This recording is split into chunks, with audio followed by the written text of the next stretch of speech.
Listen.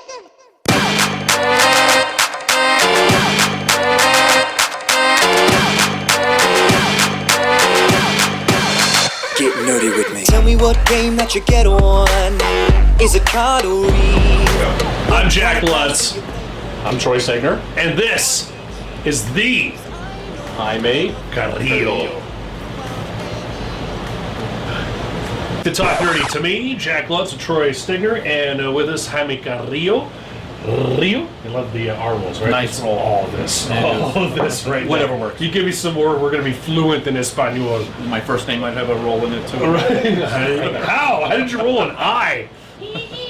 No, but back to your artwork, which I find just completely. I don't like to use this word, but in this case, I find it enthralling. I find my eyes just immediately attracted to your work here. So back to how many people want your work commissioned? How busy are you?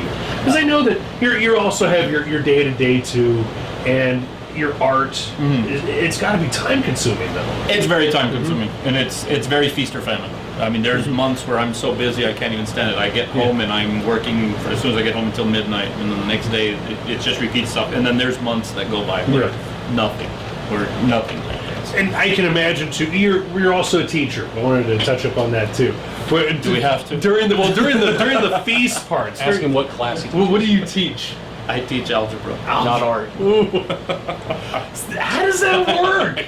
How does that work? How does an artistic mind such as yours go into mathematics? Is there a connection? No. Is there? Yeah. I want to see if there's a segue into Well, that. not for me. I don't know if there is, but not for me. Troy always makes fun angles of me. and the- He's always making fun of me, asking me why I don't teach art. And to me, it would be so frustrating to try to teach art and not see people be passionate about it. That would drive me crazy. And then the math part comes because my dad is a physicist. Okay. The smartest man I've ever known in my life, and so math just came easy. I would imagine if it was like geometry. He's still the smartest. I would imagine if it was geometry, Dad. Yeah, and art. But I was going to ask too. Have you ever found yourself during the feast portion of your art career? Have you ever been in the classroom working on pieces while the students have been? Oh yeah, there's time I'm brainstorming. I just sitting there working on compositions, doing all that sort of stuff. We had an in-service today, and I was sitting there doodling the whole time, coming up. And I think I came up with a new piece, and I'm going to start Next working half hour, on it. you guys work on that problem. Yeah. A squared plus B squared equals And then you're like a student yourself. You're doodling when they. Oh yeah, there's post-it you notes. should be There's post-it notes all over my desk, and when the students walk up, it's like it's like, what do you need? And the principal comes in. Sit What down, are you and then we doing? go back to. Have you ever gotten in trouble with that? Like the principal comes in and finds you working on. No. I take my teaching job very Picture with a seriously. girl with big eyes. Yeah. No, it's all skulls at that point. Have Skulls. have you ever found yourself in your classroom and suddenly your chalkboard is all muraled out? I used to do it for Halloween, just okay. for the kids. I'd do it, and then all day long the kids, Mister, did you draw? And you don't get any. Oh, that's what it is. And you get no teaching done because all they're doing is staring at it, and then everybody wants to take pictures of it, and all the kids, and you're sitting there going, forget it. Erase. Have you ever found yourself with students, let's say 3 or more students not turning in their homework, and then suddenly, that's where the inspiration for the Avenged Sevenfold artwork came from? Just a sea of skulls. This is him imagining his students. These are former students. I use their heads as models. But for inspiration too, we were talking about your lovely wife too. She models for your stuff, and where else does the creative gene pool come from with you? I think it's a lot of it comes from our love of history growing up. We used to sit there and religiously just read through encyclopedias, and so we learned just tons of different stuff, especially about world history. And you just draw an inspiration. Like we used to read a lot about the Romans, ancient Romans.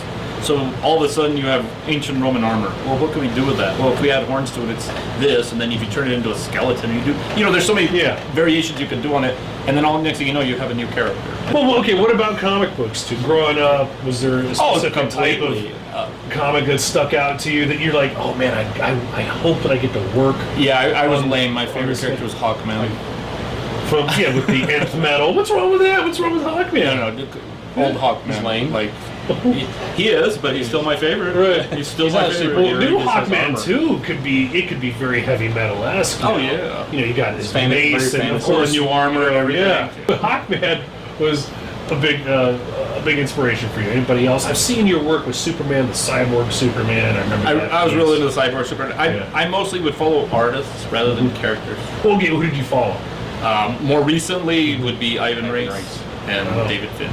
Those two were very inspirational. So some DC stuff too, and Yeah, Marvel. I kind of got sour on Marvel a few years. what was back. it about that? And that's okay to talk about that. What was it? Because I've always been Marvel? more of a DC guy myself. Oh, so- have you? Yeah.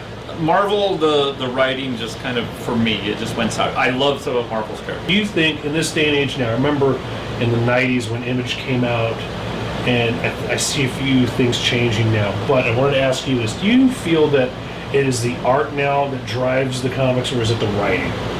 Or is it a good collaboration?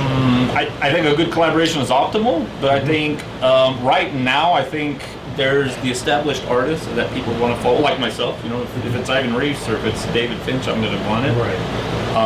But I think there's a lot of really good writing going on. I think the art, because you have guys who just all they do is cover art. They don't do the sequential art inside. The cover art's what grabs the attention of people It's who the eye don't grabber. normally follow that story. Mm-hmm. And then once they get it, if the story's good enough, they're going to keep Like Alex Ross, Greg Horn. at those guys just mainly do cover art. Right, right. Oh yeah, no, I have like all of the Blackest Night issues. Green Lantern, I've never read a single one. But the cover art was amazing. it was Ivan Reis and I Reis, bought yeah. them. I've never read it. I don't know the And I think that does it. That was quick, huh? Is that like not quick and painless? Like the old Wattis days? Yeah. Like the old Wattis days, man. Yeah. So that's another show right there of Talk Nerdy to Me. For Troy Stegner, for our guest Jaime Carrillo, I'm Jack Lutz, and we'll see you on the next one. Thanks for tuning in, and stay great. From WoW to Emmy, I'm going through the hours online straight now. You make it hard to leave. Been to Middle Earth, do you speak my language?